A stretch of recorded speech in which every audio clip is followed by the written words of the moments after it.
साजायग्रोना लानोसै एसे रुमखौहाय सेलिब्रेशननि। हाय लोगोफोर, welcome back to new video. So लोगोफोर, आं दा गुजरातनि बड'द्रा रेलवे स्टेशन खाथियावनो दंफैयो।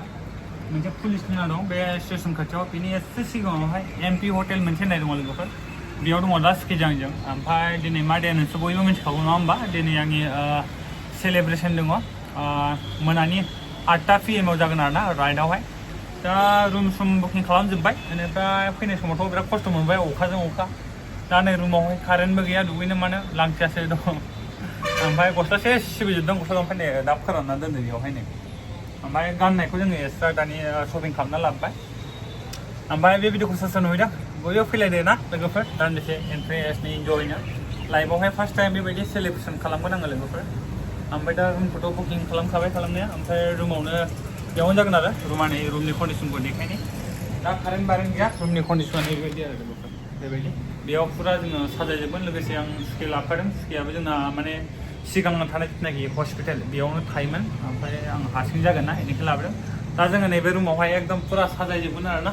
फुरा जगार लाबोजोबखाबाय, केक सेक फुरा अर्डार होना गारबोजोब्बाय दखानावहाय, हटेलाव। ओमफ्राय दा जोङो लायनोसै टाइम जाबाथाय। ओमफ्राय दा कारेन्ट गैथ'आ आरोखि। ओमफ्राय रुमनि माखासे कन्डिसनफ्रा बेबायदि। अनलि नाइट मोनसेयावहाय 1700। ओमफ्राय जोङो बिदिनो थिग 1टा 2टायावसो ओंखारलांगोन नालाय ना। ओमफ्राय बिदिनो 1500 बिल लाबाय।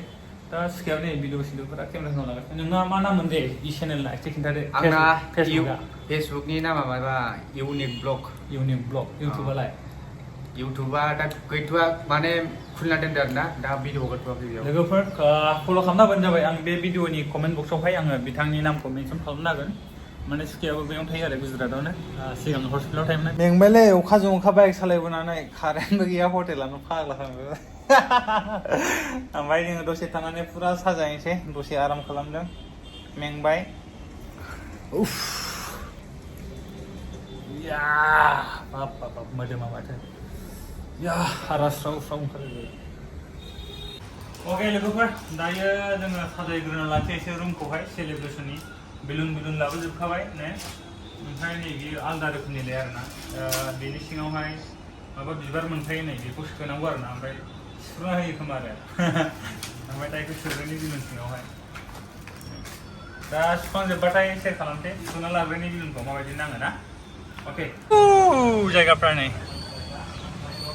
आरो दा लोगोसे गुजराती लोगो फैबावगोन। गुजराती लोगोआबो बेयावनो थाखायो। बोराय बुरै थायो, हाबा जानोसै दे। दा दसे फैगोन नै आंनि सेलिब्रेसनाव दसे नुजाफैगोन फैगोन नायनोसै। ओमफ्राय अखाबो रे हागासिनो, बिराद अखा हागासिनो। अखायानो हागानो रोंला। ओमफ्राय लामाया जों खालामोन र'। बिराद दंफां दंलै गुजरातआव। बै नुहुरनाया बड'द्रा स्टेसननि माबालै, इयो खोनादों बिल्डिं नुहुरलाबायनाया। बड'द्रा स्टेसना नैबेनो आरो, बेनि सिङाव।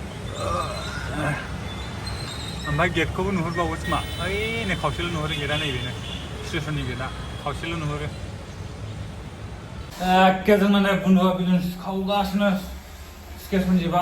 नै दा जोङो रुमखौ एकदम फुरा साजायनोसै आरोना लोगोफोर। एकदम लागासिनो। ओमफ्राय नै बिलुनाबो सुजोब्बायानो, साजायनोल' बाखि दंबावो आरोना। साजायनोसै जों दा।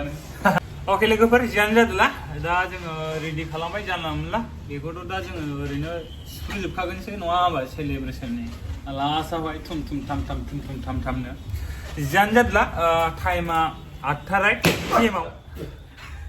जियानो जादोला टाइमा 8टा PM आव जागोन आरोना। ओमफ्राय 2टासिमसोआ थानो हागौ एलबिया। स' भिडिअखौ हाजासे शेयार खालामबानो जाबाय, जाहाथे मानसिफ्रा नुनानै बयबो आंनि 1,10,000 सेलिब्रेसनावहाय फाटाफाटि फैयो। स' थेंक इउ स' माच लोगोफोर, लोगो मोनगोन दाहाय। अके।